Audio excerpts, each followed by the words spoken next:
In this video, I'm going to teach you a very useful tutorial on how to increase and decrease the size of eraser in Paint here in your Windows 11. Now, without any further ado, let's begin. First of all, you need to bring up the Paint. Once you have bring it up, you would be able to see this kind of window where you can see a list of icons here. Okay. And here you can see as well as the file, edit, and view. And in order to increase or decrease the size of Paint here in your Windows 11, all you need to do is you need to navigate to this Tools section where you can see this one, which is the eraser icon, this pencil icon, this fill icon, this text icon, this magnifier icon, as well as this one color picker icon. So in order for you to increase or decrease the eraser or the size of the eraser, all you need to do is you need to select that eraser icon first.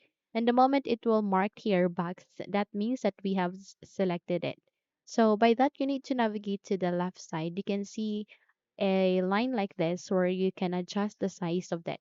So if you would like to make the size of the eraser, or if you would like to decrease the size of the eraser into 8px, all you need to do is you need to select it, and the moment you will erase that particular area here, okay, you would be able to see that the size is in small. You can also make it smaller by dragging it to here, make it 1, and it would be look like this.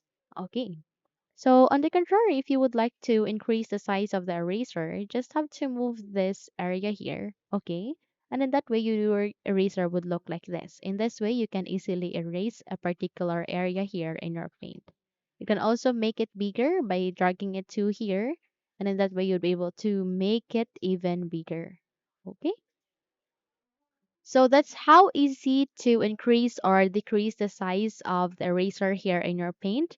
If you think this video had helped you a lot, then don't forget to subscribe, hit the like button as well as the bell icon to be updated for more tutorials like this.